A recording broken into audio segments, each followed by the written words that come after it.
गुन्हेगारी कम. आता मायावतींच्या वाढदिवसाला खून झाला. विचारलं का उत्तर प्रदेशमध्ये वेअर इज अमिताभ बच्चन म्हणून? कारण यांचा अजेंडा सेट झालेला आहे या सगळ्या लोकांचा, दिल्लीच्या लोकांचा. यांचं कामच आहे मुंबई स्वतंत्र करायची महाराष्ट्रापासून. हा एकमेव अजेंडा आहे.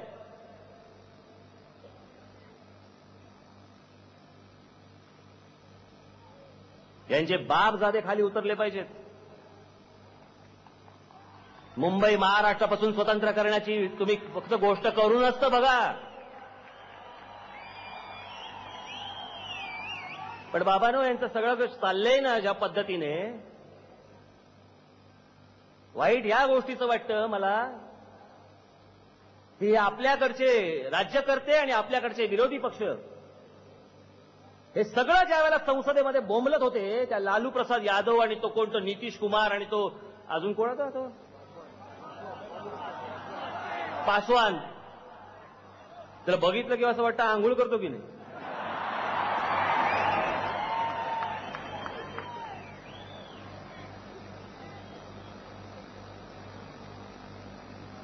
सगळे कसे एकत्र आले बघा. तुम्ही दक्षिणेकडे जा, त्यांच्या प्रश्नावरती कुठच्याही पक्षाचे असतील पण खासदार एकत्र येतात, एकत्र बोलतात, एकत्र भांडतात. पक्षीय वैचारिक मतभेद बाजूला सोडतात. अशा वेळेला ज्या वेळेला राज्याचं हित, राज्यातल्या लोकांचं हित, भाषेचं हित ज्या वेळेला तिकडे येतं त्यावेळेला सगळेजण एकत्र येतात. एकमेकांचे चेहरे न पाहणारे सगळेजण लालू प्रसाद यादव आणि पासवान आणि हे सगळे लोक या सगळ्या प्रकरणामध्ये बरोबर एकत्र आले.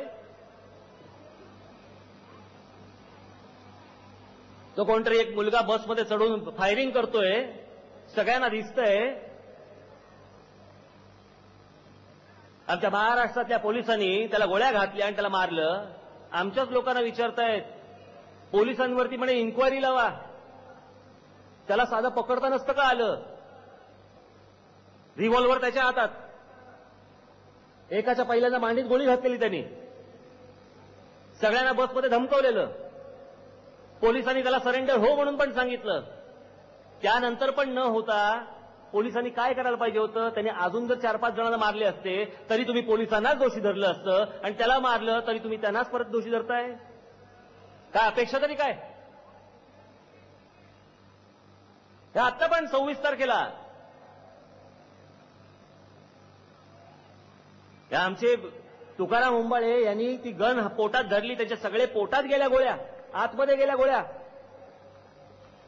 एवढी आमची माणसं सही झाली. अहो, एक अतिरेकी सापडून दिला पण आमच्या महाराष्ट्राच्या पोलिसांनी, आमच्या मुंबईच्या पोलिसांनी.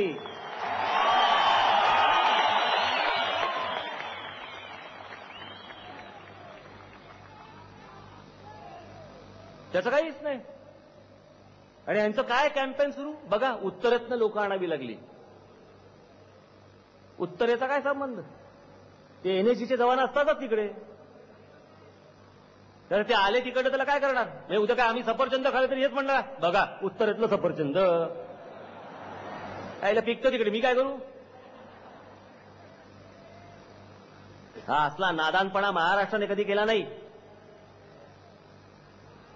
ज्यावेळेला पंजाब प्रश्न संपवायचा विचार आला इंदिराजींच्या डोक्यामध्ये, सुवर्ण मंदिरामध्ये जे लष्कर घुसवायची वेळ आली, त्यावेळेला आमचे जनरल अरुण कुमार वैद्य आतमध्ये गेले. ते लष्कर आतमध्ये गेलं. आम्ही नाही कधी म्हटलं महाराष्ट्राने पंजाब प्रश्न सोडवला म्हणून. आम्ही नाही कधी म्हटलं. राज ठाकरे देश तोडण्याचा प्रकार करतात. देश तोडण्याचा प्रकार मी करतो? जातीच्या जीवावरती आतापर्यंत यांची सगळी राजकारण चालू आली. हे सगळे लालू प्रसाद पासून सगळेजण अख्खं जातीच्या जीवावरती. जातीपातीशिवाय दुसरा धंदा नाहीये ना.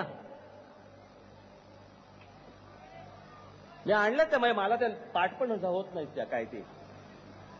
एक तर बघा त्यातली काय स्लोगन होती, कुठे गेलं रे?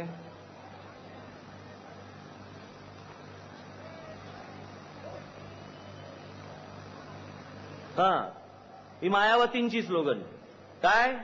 तिलक तराजू और तलवार इनको मारो जूते चार.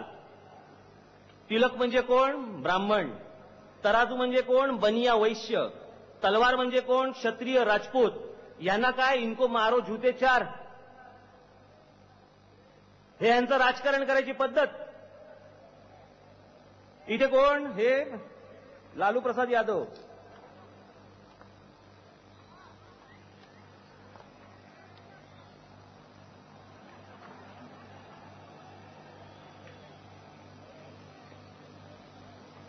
हे बघा, हे मला ना तिथल्याच लोकांनी दिलं.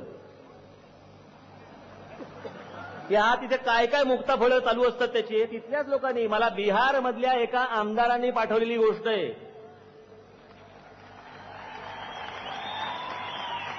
काय लालू प्रसादांची वक्तव्य काय? रोम है पोप का, माधेपुरा म्हणजे त्याची कॉन्स्टिट्युन्सी, माधेपुरा है गोपे का, म्हणजे हा गोप्या. क्या काम यहां थोप का. रोम पोप से आहे, म्हणजे त्याचा अर्थ रोम पोप से आहे, माधेपुरा गोप्याचा आहे. गोपे म्हणजे यादव. मग थोप्याचे इथे काय काम? थोपे याचा अर्थ ब्राह्मण कपाळावर जे गंध लावतात त्याला म्हणतात तिथे थोपे. हे यांच्या निवडणुकीच्या स्लोगन्स. ह्याच्यात देश नाही तुटत, ह्याच्यात समाज नाही तुटत. राज ठाकरे बोलला की फक्त सगळा देश तुटायला निघतो. पुढचं तर अजून भयानक आहे. पुढे काय त्यांची स्लोगन?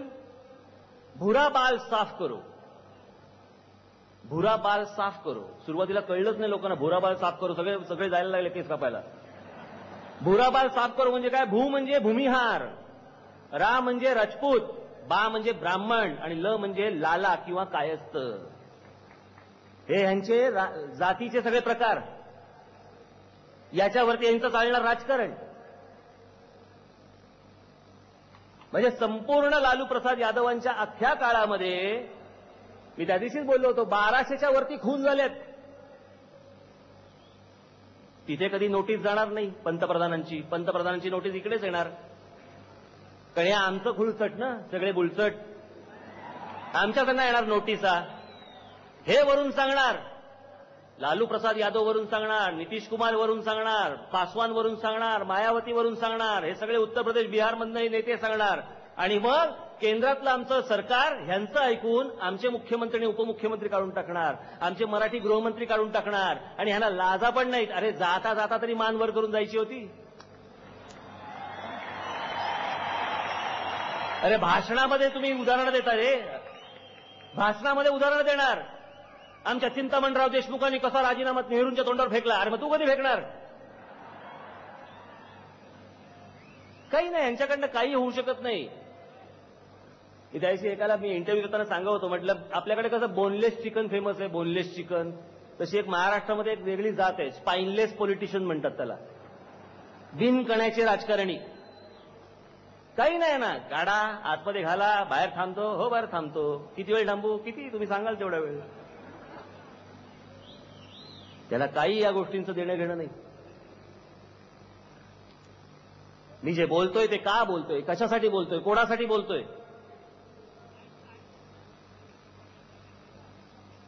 गेल्या काही महिन्यांमध्ये मी केलेली सर्व आंदोलनं, मराठी पाट्यांचं आंदोलन, महाराष्ट्रामध्ये विरोध होतो त्याला. मला विचारलं काही जणांनी, तुम्हाला अधिकार कोणी दिले? म्हटलं ज्यांना अधिकार आहेत ते का नाही अधिकार वापरत. महानगरपालिकेनं आतापर्यंत किती वेळा त्या दुकानांना पाट्या बदला म्हणून सांगितलं? बदलल्या नाही.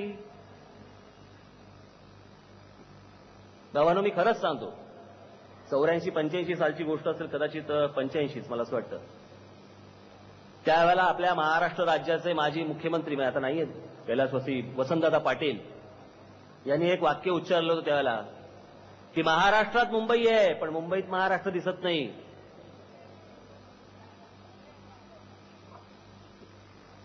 या दुकानांवरच्या लागलेल्या पहिल्या ज्या मराठीतल्या पाट्या आहेत ना, इथून पहिल्यांदा मुंबईमध्ये महाराष्ट्र दिसायला लागला. हे फक्त प्रतीक आहे. बरं, मी तर दिलं होतं निवेदन. काय तो गुमास्ता कायदा असतो, त्या गुमास्ता कायद्यानुसार मराठी पाटी असली पाहिजे. म्हटलं हे घ्या निवेदन, महिन्याभराच्या आत मराठी पाटी झाली पाहिजे.